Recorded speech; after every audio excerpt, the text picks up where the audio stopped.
100% आपकी जिंदगी के लिए। ठीक है, इसको बहुत ध्यान से देखिएगा। Soft skills and personality development, chapter 6 IoT। Clear? Introduction of soft skills. ये सॉफ्ट स्किल्स होता क्या है, सबसे पहले तो इसको समझना है हमें। ठीक है, आपका जो भी चीजें आती हैं, आपका बॉडी लैंग्वेज से लेके सारी चीजें, सबसे पहले इंपॉर्टेंट सबसे बड़ी चीज आता है आपका ड्रेस सेंस आता है। ठीक है, हमें आउटफिट कैसा पहनना है, हमें किसी भी, अगर हम सेमिनार, किसी भी इंटरव्यूज में जाते हैं तो हम किस तरह सा आउटफिट पहनेंगे ये हमें पता होना चाहिए। ठीक है, गर्ल्स के लिए देखिए आउटफिट्स दे रखे हैं। ठीक है, इंडियन वेस्टर्न दोनों तरीके के। आप किस तरीके का आपको आउटफिट पहनना है, कहाँ पे क्या चीज है, इंटरव्यू में किस अकॉर्डिंग, तो आपका ड्रेस सेंस बहुत मैटर करता है। क्योंकि अगर ड्रेस, कहते हैं ना कि first impression is the last impression, तो यहीं पे कहा जाता है आपके लिए। क्योंकि अगर आपका फर्स्ट इंपैक्ट गलत हुआ, when you enter in the room और when you say that may I come in sir और मैम व्हाटएवर, तो जो भी कुछ आप कहते हैं उसके बाद जो भी होता है उसके बाद, तो सबसे पहले वो इंपैक्ट आता है आपका लुक, कि आप कैसे कपड़े पहने हुए हो। ठीक है, गैरिश नहीं होने चाहिए, फुल्ली ऑर्गेनाइज्ड होने चाहिए और फॉर्मल होने चाहिए। ठीक है, ये नहीं है कि हम टी शर्ट पहन के चले गए, जीन्स पहन के चले जा रहे हैं। ठीक है, वो आउटफिट नहीं चलेगा। हमेशा याद रखिए, प्रोफेशनल लाइफ में आपको किसी भी तरह का कैजुअल लुक्स नहीं चाहिए। क्लियर? दूसरा पार्ट होता है communication skills, presentation skills, assertive behaviour, negotiations आपको पता होना चाहिए। आपका बिहेवियर है, आपके प्रेजेंटेशन करने का तरीका है। देखिए ये सब चीजें, ये स्किल कहे जाते हैं क्योंकि ये सब कुछ आप सीख सकते हो, यू मे लर्न इट। ठीक है, ये सारी चीजें सीखी जाती है। कोई कहता है गॉड गिफ्टेड नहीं है, जो कहता है भगवान ने दिया है, भगवान ने आपको बहुत अच्छा बनाया हुआ है, लेकिन बाकी सारी चीजें आपको यहीं पर आकर सीखनी है। ठीक है, तो ये सारी चीजें अगर नहीं मालूम, कस्टमर बिहेवियर है, कस्टमर केयर है, हम कैसे बात करेंगे किसी से, तो नहीं चलेगा। ठीक है, तो ये सारी डीलिंग विद द एग्रेशन, आपको एग्रेशन मतलब गुस्सा बहुत है सबके अंदर। ठीक है, एग्रेशन से, अपने आप के अंदर के गुस्से से कैसे निपटना है, तो ये गुस्सा क्या ईगो पैदा करता है। ठीक है, तो इससे बहुत ज्यादा आपको संभल के रहना है। अगर आप इससे बच गए, अगर आपने इस पे कब्जा कर लिया, तब आप एक बेहतर इंसान बन सकते हैं। जैसे मैंने कहा, presentation skill, what I am doing now. ठीक है, ये समझ जाइएगा। तो जो मैं कर रहा हूं, दिस इज कॉल्ड प्रेजेंटेशन। कोई भी चीज आप करोगे, कभी अपने लिए, कभी जीवन में काम करने का मौका मिला, या हम किसी कंपनी के लिए, या कभी गवर्नमेंट के लिए, कहीं पर भी काम करेंगे, then we need to present. अगर हमको रिप्रेजेंटेशन करना नहीं आया, हमको अगर प्रेजेंटेशन करने का सही तरीका नहीं पता है, तो हम कभी भी लाइफ में सक्सेसफुल होंगे नहीं। क्योंकि हम किसी के लिए भी बिजनेस नहीं ला सकते, ना अपने लिए, ना किसी के लिए जिसके हुए हम काम कर रहे हैं। और जब हम किसी को पैसा कमा के देने लायक नहीं होंगे, ना खुद के लिए ना किसी और को, तो जाहिर सी बात है वहां हमारी पोजीशन कभी भी नहीं बन पाएगी। जाहिर सी बात है, हर चीज, अगर आप प्रोफेशनल जुड़ रहे हैं, अगर आप चाहते हो कि आपको सैलरी मिलती है, तो सैलरी का मतलब है कि कहीं ना कहीं आप कुछ कमा के दे रहे होगे, कोई एक पोजीशन होगी जहां से आपको इनकम जनरेट हो रही होगी, तो जाहिर सी बात है तभी आप उससे एक सैलरी एक्वायर कर रहे हैं। समझ में आ रही ना मेरी बात? दूसरी चीज है आपका बिहेवियर, मुखर व्यवहार जिसे बोलते हैं ना, असर्टिव बिहेवियर। ये बहुत, अब आप अपने अंदर में ही खोए हुए, हम कह रहे हैं आइए आके आप अपने आप को इंट्रोडक्शन दीजिए, अब आप आपस में तुम जाओ, तुम जाओ, तुम जाओ, यही चलता रहता है हमारे वहां। क्यों? क्योंकि हमारे वहां का एक सिस्टम है, क्योंकि पूरी पढ़ाई तो करा दी गई, ग्रेजुएट हो गए, पोस्ट ग्रेजुएट हो गए, आज तक यही नहीं बताया गया कि खुद को प्रेजेंट कैसे करोगे। केवल कॉपी किताबों के भरोसे ही जीवन चलता जा रहा है, खुद को कैसे प्रेजेंट करेंगे, हम कभी किसी चीज को कैसे, नेगोशिएशन स्किल्स, ये भी आपके इंपॉर्टेंट हैं। नेगोशिएशन मतलब आपको कभी अपना कोई भी प्रोजेक्ट दिखाया, कभी कोई प्लान शो किया, कभी कोई चीज दिखाया, अपने जो भी प्रोडक्ट्स हैं उन्हें पसंद आ गए। अब पसंद आने के बाद क्या होता है, यहां से नेगोशिएशन स्टार्ट होता है। वो कहते हैं इसमें कुछ हो सकता है ना? समझ में आया? नेगोशिएशन का एक लेवल होता है। तो अब क्या होगा कि अगर आपको नेगोशिएशंस नहीं पता है, तो आप एकदम से प्राइस को बिल्कुल डिम कर दोगे, प्राइस घटा देंगे बिल्कुल, तो पता चला कंपनी बैठ गई, है ना? उसके पास भी इतना मार्जिन नहीं होता है, उसे अपने सारे जितने एम्प्लॉइज की सैलरी, सारी चीजें मैनेज करनी है उसी में, है ना? तो हो क्या रहा है, ये एक स्किल्स है। इसके लिए जानते क्या है, बहुत सारे देखिए रिलेशनशिप मैनेजर्स रखे जाते हैं, कंफ्लिक्ट रेजोल्यूशन रिसोल्यूशन, इसके लिए रिलेशनशिप मैनेजर्स होते हैं। एमबीए करके लोग रिलेशनशिप मैनेजर बनते हैं। एक डाइनिंग टेबल पे एक रेस्टोरेंट में वो बैठ के लाखों करोड़ों रुपए के बिजनेस की डील कर लेते हैं, खाली हो सकता है एक कप कॉफी से ही डील हो जाती है कभी कभी, है ना। तो मेन क्या होता है, किसी भी तरह का कोई कंफ्लिक्ट हो, कभी कोई प्रॉब्लम्स हो रही, तो उसका सोल्यूशन होना चाहिए, तो वो उस काम के लिए ही रखे जाते हैं। डीलिंग विद द एग्रेशन, अगर आप आक्रामकता को से निपटना सीख गए, बाहर वाले के नहीं, अपने आप की, बाहर वाले से नहीं निपटना है। यहाँ पे यहाँ बात चली हमारे डेवलपमेंट की। अगर आप अपने अंदर के इंसान से लड़ पाए, जो एक खराब इंसान हमारे अंदर पल रहा है, अगर उससे लड़के जीत पाए तो दुनिया में आप सफल हो जाओगे। इसीलिए सफल लोगों की संख्या कम है। तो इस चीज को देखिए, ये जो आपके कोर्स तैयार किया गया है वो इसलिए नहीं तैयार किया गया कि आप पेपर में पढ़ के पास हो जाओ, इसलिए तैयार किया गया है कि पेपर में तो नंबर आएंगे आएंगे, जाहिर सी बात है आप लाइफ में कुछ कर भी पाओ। क्योंकि पहले की पढ़ाई ऐसे चलती थी, प्योर थ्योरेटिकल चलती थी। अब जो एजुकेशन बिल्डअप हो रही है वो प्रोफेशनल और आपको प्रोफेशनल एजुकेशन है, और आप प्रोडक्टिविटी मेंटेन करते हैं, आप खुद बेहतर बनते हैं, तो वो एजुकेशन चल रही है। अब इसमें आप कितना सफल हो पाओगे, कितना समझ पाओगे, ये आपके ऊपर है। इंटरनेशनल कम्युनिकेशन जो आता है, ये एक दूसरे के साथ अगर कम्युनिकेशन अगर आपका गलत हुआ तो भी कस्टमर केयर, हम लोगों से बात कैसे करते हैं, ये चीजों का बहुत इंपैक्ट पड़ता है। तो ये सारी चीजें हैं। Body language is most important factor. आप सोचिए कि लोग सही से खड़े होना भी नहीं जानते, लोग बात कहीं और कर रहे हैं, देख कहीं और रहे हैं, ठीक है, इंटरेक्शन नहीं हो पा रहा। कोई आपकी बात को क्यों सुने, कोई वजह है, कोई जबरदस्ती है, बताइए, कोई जबरदस्ती तो नहीं है ना, तो क्यों सुनेगा। अगर आपने देखा होगा कई लोग नीचे पलट के कुछ और कर रहे हैं, मोबाइल देख रहे हैं, अचानक कोई बोलता है और आवाज आती, आदमी देखने लगता है कौन बात कर रहा है ना। अचानक उसकी बात में उसकी जो लैंग्वेज है, जो वॉइस मॉड्यूलेशन है, उसमें इतना इम्पैक्ट है, इतना खिंचाव है कि लोग देखने पे मजबूर हो गए कौन। और फिर जब उसकी बॉडी लैंग्वेज देखते हैं, उसका चलने का तरीका, उसका जो कैसे हमें अपनी तरफ पूरी तरह से, अगर वो 1 घंटा 1.5 घंटा का प्रेजेंटेशन है तो उसने पूरी तरह से खींच रखा है, ठीक है, अपने से कनेक्ट कर रखा है, तो ये जो कनेक्शन है इसे ही कहते हैं बॉडी लैंग्वेज। बॉडी लैंग्वेज आपकी इंपैक्टफुल होनी चाहिए। कई लोग यहाँ पे खड़े हैं, उनसे पूछा जाए ऐसे करके बता रहे, ऐसे अभी इंट्रोडक्शन भी देंगे तो ऐसे करके जमीन में ध्यान रहे, या तो ऐसे खड़े हो जाएंगे, ऐसे ऐसे देखेंगे, ठीक है, देखा है आपने, करते हैं सभी। तो ये सारी चीजें जब तक नहीं सुधरेंगी तब तक, क्योंकि इसी पे तो काम करना है, और इस पे काम करना सिखाया नहीं गया, इसीलिए क्या हो रहा है, हम कोई भी जगह काम करने के लायक नहीं हो पा रहे। तो इन सब चीजों पे आपको काम करना है। प्रेजेंटेशन स्किल ये बहुत इंपॉर्टेंट है।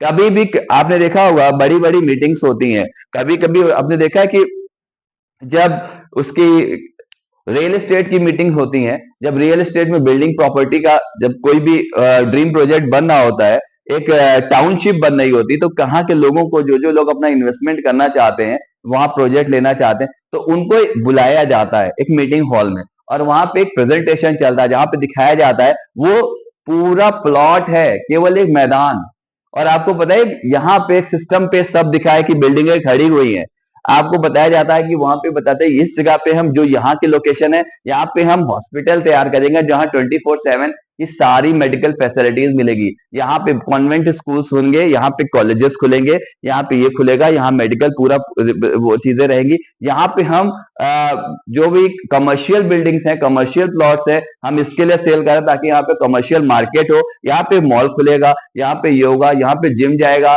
यहाँ पे एक मैदान होगा, यहाँ पे आपकी सारी फैसिलिटी, सारी चीजें, जानते लोग 35 माला तक बिल्डिंग खरीद लेते हैं, प्लॉट खड़ा हुआ है, और वो कहते हैं 35 फ्लोर पे सस्ता है, वो 55 लाख का हमको लेना है, 2 BHK हम चाहिए, 2 BHK के अकॉर्डिंग वो डिपॉजिट कर देते हैं। पता चल रहा है 30 से 35 55 60 करोड़ रुपए का डिपॉजिट वहां पे कलेक्ट हो गया, जबकि केवल फील्ड पड़ी है। This is only because of presentation skills.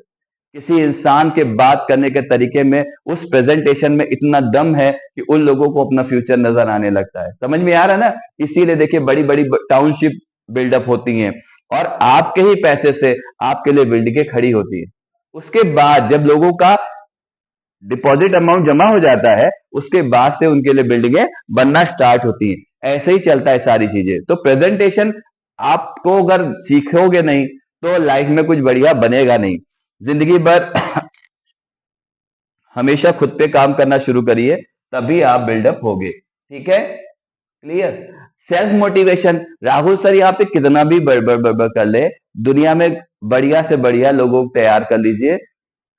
India के छोड़ दिए, वर्ल्ड के सबसे बढ़िया बिजनेस ट्रेनर टोनी रॉबिन्सन भी आपके सामने खड़े होके आपको प्रेजेंट करें 2 घंटा, वो भी सब वर्थलेस है। परम पिता परमेश्वर भगवान भी अगर आके बोलने लगे, वो भी बेकार है। क्यों? जब तक आप सेल्फ मोटिवेटेड नहीं है। आग बाहर से जलाई जाएगी तो क्या होगा? गांव जल जाएगा। आग अंदर जलेगी तो आपकी जिंदगी बदलेगी। अंदर है नहीं कुछ, अंदर खाली घड़ा है। अंदर बिल्कुल ठंडक है, बिल्कुल आराम से, कहते क्या करना ज्यादा करके, है ना? बहुत आराम से जिंदगी कट रही है, पता नहीं कौन कौन सी बातें किया करते। तो ये सारी जब तक सेल्फ मोटिवेटेड नहीं होंगे, हमारी लाइफ में नहीं बदलेगा। 16 घंटे काम करने के लिए, 18 घंटे काम करने के लिए सेल्फ मोटिवेटेड होने की आवश्यकता है। 8 घंटे काम करने वाले 24 घंटे में सेल्फ मोटिवेटेड नहीं होते, उनको पैसा मोटिवेट कर रहा है बस, कि महीने का 60,000, 70,000, 80,000 मिलेगा। उस मोटिवेशन से वो केवल 8 घंटे बड़ी खिंचाव के साथ में काम करते हैं, बड़ी मुश्किल के साथ में। मन नहीं कर रहा होता, किसी का भी अपने जॉब पे जाने का मन नहीं कर रहा होता, लेकिन वो जो सैलरी दिखती है वो उसका मोटिवेशन होता है, सेल्फ मोटिवेशन नहीं होता है। बात समझिएगा इस चीज को। तो सेल्फ मोटिवेटेड बनेंगे तो लाइफ में अपना एक बड़ा मुकाम हासिल करेंगे। तो ये सारी चीजें, लीडरशिप स्किल्स, ये बहुत इंपॉर्टेंट है। कंपैशन होना चाहिए, पैशन होना चाहिए, सिंसियरिटी, सेंसिटिविटी, ये सारी चीजें हैं जो आपके अंदर एक लीडरशिप पैदा करती है। जानते हैं, हजारों में, इक्का दुक्का हजार में एक इंसान एक लीडर बन पाता है। एक एग्जाम्पल के तौर पर बोलूंगा, आजादी से पहले महात्मा गांधी की अगर बात करिए, he was a brave leader. आप अंदाजा लगाइए कि एक इंसान के पास एक बंदूक तो छोड़ दीजिए, कुछ भी नहीं था, एक लाठी जिसपे कोई हर एक इंसान चलता रहता था। ना फेसबुक था, ना इंस्टाग्राम था, कोई सोशल मीडिया नहीं थी। तब भी वो जब चलते थे तो हजारों नहीं, लाखों करोड़ों लोगों की भीड़ उनके पीछे चल जाती थी। हजारों लोग, लाखों लोग लाठी खाने को तैयार हो जाते थे, गोलियां खाने को तैयार हो जाते थे, इतने मोटिवेटेड थे उनके लिए। तो इसे कहते हैं ब्रांड लीडर। आज इंडिया में जितने मॉन्यूमेंट्स उनके लिए बने हैं, उससे 2 गुने मॉन्यूमेंट उनके वर्ल्ड वाइड बने हुए। उनका नाम लेकर वर्ल्ड में कोई अमेरिका का प्रेसिडेंट बन जाता है, वो भी 2 बार जीतता है, बराक ओबामा, क्योंकि इतना कहने से, आई एम द गांधीवादी लीडर, आई लव अहिंसा। ठीक है, उन्होंने इतना कह दिया और वहां की पब्लिक ने उन्हें इतना प्यार दे दिया। आप सोचिए, एक ऐसा इंसान जो 36 साल तक जेल में रहा हो और उसने नोबेल प्राइज पाई हो, the president of South Africa. ठीक है, तो आप ऐसा समझिए, why? Because he was the गांधीवादी लीडर। जब साउथ अफ्रीका आजाद हुआ, तब उनकी आजादी हुई है अमेरिका से, उसके बाद वो प्रेसिडेंट बने। ठीक है, तो ऐसे बहुत सारे लोग हैं। आप सोचिए, केवल इतने कम समय में इतना ज्यादा फेमस हो जाते हैं। सोचिए, एक बंदा केवल इतना, तो इसे लीडरशिप क्वालिटी कहते हैं। आज के टाइम पे अगर लीडरशिप की बात करिए तो आपको हमारे प्रधानमंत्री की लीडरशिप भी दिखती होगी। क्यों? क्योंकि पूरे के पूरे देश की मेजोरिटी को अपनी तरफ खींचे हुए, कुछ ना कुछ तो अलग बात है ना? बात सही है। तो that's I am calling that leadership of politics, but it's a leadership of sectors. आप देखिए कितनी बड़ी बड़ी लीडरशिप चल रही है, पूरे वर्ल्ड में काम कर रहे हैं। कैसे कर पा रहे हैं? लोगों से एक दुकान नहीं संभल रही, लोग अपनी दुकान में एक दूसरा आदमी चाहते हैं, लेकिन पूरे वर्ल्ड में लोग बिजनेस फैलाए हुए हैं। वो एक लीडरशिप ही है। आप समझिए कि लीडरशिप एक स्किल है जिसको सीखना है। ये कैसे पैदा होता है? कंपैशन, आपके अंदर करुणा होनी चाहिए, लोगों के लिए दया भावना। क्योंकि आप अगर अपने लोगों के लिए ये नहीं महसूस करते, अगर फायदा फायदा फायदा सोचते रहेंगे, तो कभी आप बड़ा ब्रांड नहीं बन सकते, बड़े लीडर नहीं बन सकते, आप अपनी टीम को कभी नहीं बना सकते, क्योंकि ऐसे इंसानों को बहुत ज्यादा प्रिविलेज नहीं मिलता। दूसरी चीज है पैशन, पैशनेट होना चाहिए, जुनून होना चाहिए, क्योंकि आपको लोग देख कर सीख रहे हैं। आपके एम्प्लॉइज देखते हैं कि हमारा लीडर कितनी जल्दी एक्टिवेट है, वो सबसे पहले आ जाता है, वो सबसे बाद में जाता है, इतने ज्यादा एग्रेशन से काम करता है, तो लोग मोटिवेटेड होते हैं। क्यों? आपके अंदर जो पैशन होता है उसके कारण। तो तीसरी चीज आती है आपकी सिंसियरिटी, आप कितने सच्चे इंसान हैं, आप कितनी सिंसियरिटी के साथ में आप काम करते हैं। चौथी चीज आती है सेंसिटिविटी, संवेदनशील होते हैं। किसी के साथ कोई प्रॉब्लम है तो आप उसको तुरंत सोल्यूशन, आप उसे समझते हैं कि नहीं समझते, कि केवल अपनी प्रॉब्लम समझे।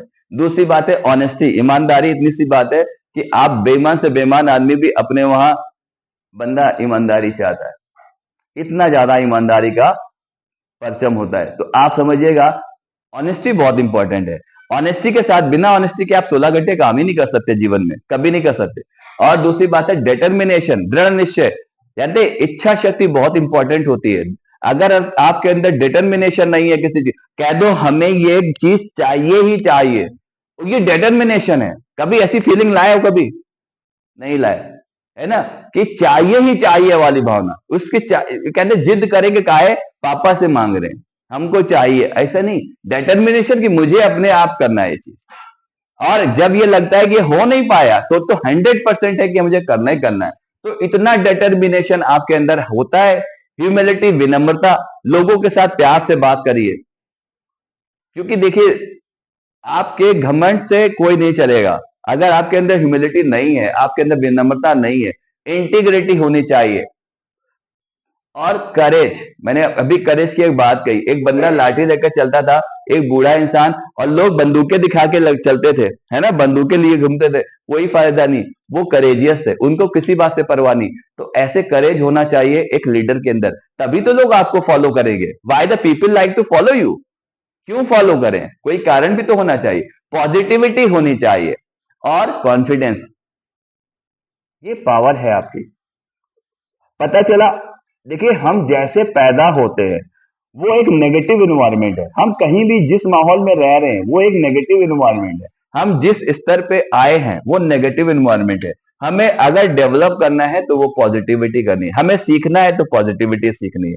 वरना सीखने अगर आप जैसे हो वो नेगेटिव ही है। एक चीज हमेशा याद रखिएगा, टीम वर्क, इसके बारे में लोग जानते ही नहीं कि स्किल्स सीखने पड़ते हैं। हर एक चीज को दुनिया में हमेशा याद, के अलग अलग स्किल के लोग एक साथ काम करते हैं। अब क्या हुआ, जैसे किसी को वीडियो एडिटिंग आती है तो वो वीडियो एडिटिंग के लिए कर रहा है, किसी को डिजिटल मार्केटिंग आती है तो वो डिजिटल मार्केटिंग के उस पर काम कर रहा है, और तीसरा बंदा जिसको प्रेजेंटेशन करना हो तो वो स्क्रीन फेस कर रहा है, वो स्क्रीन फेस कर रहा है। तो मतलब सबसे अलग अलग 3 से 4 लोगों ने लाखों करोड़ों रुपए का बिजनेस खड़ा कर दिया। कैसे? क्योंकि सबके पास डिफरेंट डिफरेंट स्किल्स थे, लेकिन सिमिलर गोल के साथ में अटैच हुए, एक विजन के साथ में अटैच हुए। चारों लोगों ने एक कोलैबोरेशन किया, कम्युनिकेट किया एक दूसरे के साथ कि प्रेजेंटेशन मुझे लेना नहीं आता लेकिन मैं वीडियो एडिटिंग बहुत अच्छी करता हूं। उसने कहा प्रेजेंटेशन में कर लेता पर एडिटिंग वगैरह मुझे नहीं आती। तो चारों लोगों ने एक टीम वर्क करके एक अच्छा वो बना लिया। ऐसे ही देखिए कोई टीम जीतती है। अब कोई बॉलिंग करता है तो बैटिंग नहीं जानता, जो बैटिंग करता है बहुत कम ऑलराउंडर मिलते हैं आपको, है ना। तो इस तरह से टीम वर्क होता है। और हमेशा याद करिए इसकी इंपॉर्टेंस बहुत है लाइफ में। क्रिएटिविटी, आप बताएं जीरो क्रिएटिव लोग हैं आज की डेट में। क्यों? क्योंकि लोग व्यक्तित्व पे बिलीव करते हैं, क्रिएटिव नहीं है। क्रिएटिव लोग, आज दुनिया में ज्यादा सफल लोग कौन होते हैं? एलन मस्क का नाम ही क्यों है? एलन मस्क क्या है, मतलब जो भी कुछ करते हैं सब क्रिएटिव है। वो जो किताबों में नहीं है, उनके लिए चीजें जो भी वो कर रहे हैं वो किताबें बन रही हैं। अब वो जो करते हैं वो नई किताबें बनती हैं। तो क्रिएटिव लोगों की ही पहचान है आज। आज जितने भी क्रिएटिव हैं वही लोग, क्रिएटर्स जितने भी हैं। अब हम क्या करते हैं, अब आप सोचो सबके पास में फोन है, सब लोग सोशल मीडिया यूज करते हैं, पर आर यू क्रिएटर? नहीं। वी आर, हम सिर्फ उसको चलाते हैं। हम प्रोफाइल बनाते हैं, हम वहां दोस्ती करते हैं, हम वहां पे चैटिंग करते हैं, इतना ही काम है हमारा। आपको एक सिंगल कॉइन पे नहीं मिलता। आपके यहाँ 300 रुपए जो होंगे, जो भी आपको महीने के वो देने पड़ते होंगे। एम आई राइट? सही है ना? क्यों? क्रिएटिविटी है नहीं, हम कुछ तैयार नहीं कर पा रहे, हमारे पीछे कोई ब्रेन स्ट्रॉमिंग का जरिया बन चुके हैं। तो इसलिए होता है creativity and problem solving skill. हमारे अंदर जब क्रिएटिविटी आएगी तो कुछ प्रॉब्लम्स आएंगी। हमें प्रॉब्लम्स आती ही नहीं, प्रॉब्लम क्यों आएंगी? क्योंकि हम कुछ नया करते ही नहीं। कहते आज तक मैं कभी एक भी रेस नहीं हारा, कहते क्यों? क्योंकि कभी दौड़ा ही नहीं किसी के साथ, है। तो प्रॉब्लम यही है, जब हम क्रिएटिव है नहीं तो प्रॉब्लम सॉल्विंग स्किल्स हमें कभी जनरेट नहीं कर पाते, कभी हम प्रॉब्लम सॉल्विंग की तरफ जाते नहीं, और इसकी सबसे ज्यादा डिमांड है आपकी डेट में। टाइम मैनेजमेंट में बहुत सारी चीजें आपने पढ़ी होंगी, मैं सिर्फ 7 टिप्स दे रहा हूं। इन 7 टिप्स को अगर अपनी लाइफ में उतार लिया तो आप मान के चलिएगा आपको किसी भी चीज की जरूरत नहीं होगी। पहली स्टेप ही है कि समय उन्हें बर्बाद कर देता है जो समय बर्बाद करते हैं। एक चीज बिल्कुल क्लियर मान लीजिए, आपको, मुझे लगता है सालों हो गए ये सोचे हुए कि कुछ बड़ा करना है। अधिकांश लोग असफलता अपने समय को मैनेज ना कर पाने के कारण ही हो पा रहे। वो करो जो आपको मंजिल तक ले जाए। क्या आपको अपनी मंजिल पता है? How many of you know about your goals? तो सबसे बड़ी चीज है डिफाइन योर गोल। आपको गोल पता है क्या है? वह काम करो कि आप पढ़ाई क्यों कर रहे हैं, मुझे बता दो। एक किसी ने कभी सोचा कि हम पढ़ क्यों रहे हैं? तो कहते कितना फिजूल क्वेश्चन पूछते हैं, पढ़ क्यों, सभी पढ़ते हैं तो हम भी पढ़ रहे हैं। तो आप बताइए, आपने ये सब्जेक्ट लिए तो क्यों लिए? रीजन क्या था? क्या इसको आपके इस सब्जेक्ट का आपके गोल से कोई कनेक्शन है? तो कहते सभी पढ़ते, तो कहते सभी लोग तो खाली भी तो घूमते रहते हैं, बन कौन पाता है? समझ में आ रहा है ना मेरी बात? और सबसे बड़ी चीज है, आप कामयाब होगे इसका पैरामीटर क्या है? कैसे जानोगे कामयाब है? एक नौकरी मिल गई तो कामयाब हो गए? पता चलता परेशान तो तब भी है। और जिनको मिल गई उनसे पूछिए क्या वो खुश है, तो कहेंगे कोई खुशी नहीं है, इससे तो खर्चे भी नहीं चलते। आप पूछिए अपने बड़ों से, खुश है? तो मुझे पता चलता है कि क्या ये सक्सेस का पैरामीटर है। तो ये पता करना बहुत जरूरी। लिस्ट बनाए वो कौन कौन से काम है जिसे करके आप अपनी मंजिल तक पहुंच सकते हैं। ये बिल्कुल ऐसा ही लग रहा है जैसे सत्यनारायण की कथा चल रही है। समझ में आ रहा है नहीं आ रहा? लिस्ट बनाना है कि ऐसे कौन कौन से काम है जिससे करके आप अपनी मंजिल तक पहुंच सकते हैं। और अपने दिन का 85% समय, 85% टाइम उन कामों पर देना है जिसपे आपको आपकी मंजिल तक ले जाए। आप पता है 10 में से 8 काम ऐसे करते हो दिन भर जिससे आपकी मंजिल का कोई लेना देना नहीं है। गलत कह रहा हूं तो बताइएगा। तो ऐसे चलेंगे तो नहीं आएगा कुछ भी। और हम भी तब भी सोचते हैं हमारी जिंदगी में कुछ बेहतर आ जाएगा। Don't get too busy. कई लोग बहुत सारा बिजी दिखाते हैं अपने आप को, बहुत बिजी है। यकीन मानिए मैं सबसे खाली हूं, कोई काम नहीं है। ज्यादातर लोग इस बात से खुश रहते हैं कि वो बिजी होते हैं, यही लोग जीवन भर बेहतर कमा नहीं पाते। कारण क्या है? वो काम बिजनेस के लिए कर रहे हैं, उसका बिजनेस से कोई मतलब नहीं है। आपने देखा होगा, यकीन मानिए कि आपके पास जितने भी बड़े बड़े व्यापारी हैं, जितने ज्यादा लोग हैं, आप पूरे दिन देखिए उनका लाइफ में शायद जितना बड़ा बिजनेसमैन होगा हफ्ते में उतना ही कम आपको दिखाई देगा। अभी मूसाराम के यहाँ दीनू भैया हैं, फॉर एग्जाम्पल बताऊं, सुबह 11 बजे पहुंचते हैं, केवल अपने जो लीडर्स जितने भी एचआर हैं या जितने भी मार्केटिंग मैनेजर है सबको बुला लेते हैं, उनके पूरे दिन का फंडामेंटल्स क्लियर करते हैं, उनको बताते हैं। शाम को एक बार शायद 1 to 1 आधे घंटे की मीटिंग होती है, पूरा दिन वहां पे कोई काम नहीं। पूरा दिन काय पे काम करते हैं? पूरा दिन ये सोचते हैं नई चीज लानी कैसे है, काम को बढ़ाना कैसे, इस पे फोकस करते हैं। काम करना उनका काम नहीं है। दो चीजें होती है, एक स्ट्रेटेजी मैनेजमेंट, एक होता है ऑपरेशंस। ऑपरेशन से बड़े लोगों का मतलब ऑपरेशन से नहीं है। ऑपरेशन से मतलब किसका है? ऑपरेशन में उन लोगों के डाला जाता है जिनके अपने कोई ड्रीम्स नहीं होते, वो ऑपरेशन में आ जाते हैं। और स्ट्रेटेजी वो लोग बनाते हैं जिनके पास अपने ड्रीम्स होते हैं, तो वो लोग तैयारी करते हैं अपने आप से। समझ में आ रहा ना मेरी बात? आवाज तो आती नहीं है क्लास में।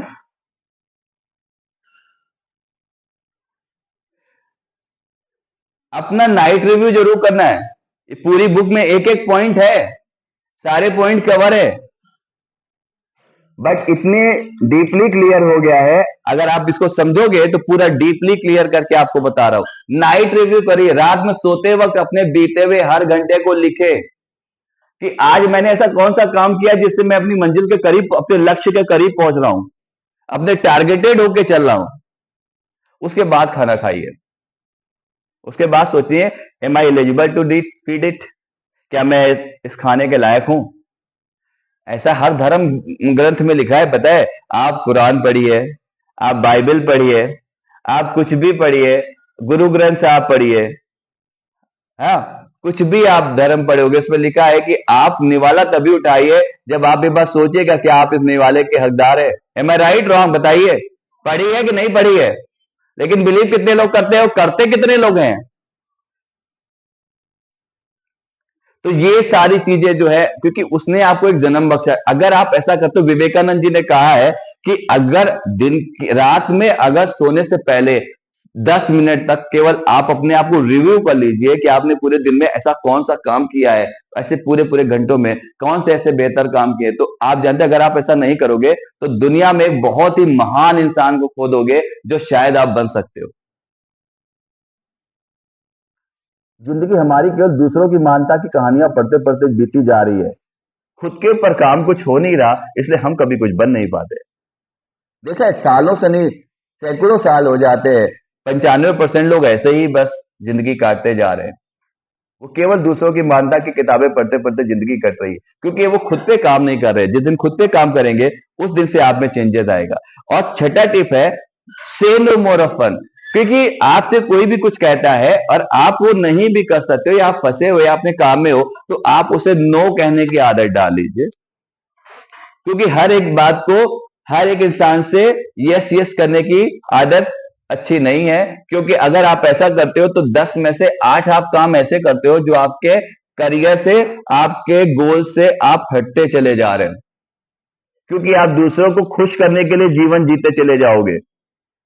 केवल वो बुरा ना मान जाए, लाओ ये भी कर ले, वो बुरा ना मान जाए, लाओ ये भी कर ले। तो इसके चक्कर में क्या हुआ, जो आपको करना है वो रह गया, जो आपको करना चाहिए बस वही नहीं हुआ, बस बाकी सब हो गया सारे काम। तो ये सारी चीजें, और हमेशा याद रखिए, प्लान वेल इन एडवांस।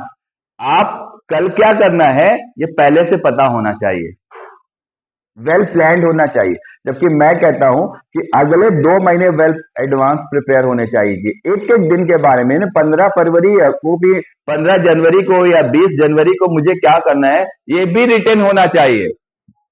जानते हो, जब मैं ऑफिस आता हूं तो मैं पहले जा रहा अपने काम जो पहले से पता हो तो मैं उस पर शुरू हो जाता हूं, कंप्लीटली फोकस। उसके बाद मुझसे कोई अटेंडेंट कोई काम लेके आता है, सर ये चीज है, ठीक है, मैं उसको क्या करता हूं, बाद में देखता हूं, बाद में देखता हूं। नहीं तो वो काम किसी को डेलीगेट कर दिया, किसी दूसरे को दे दिया जो उसके लिए काम करने के लिए, आप इस काम को कर लो, मैं बाद में रिव्यू करूंगा।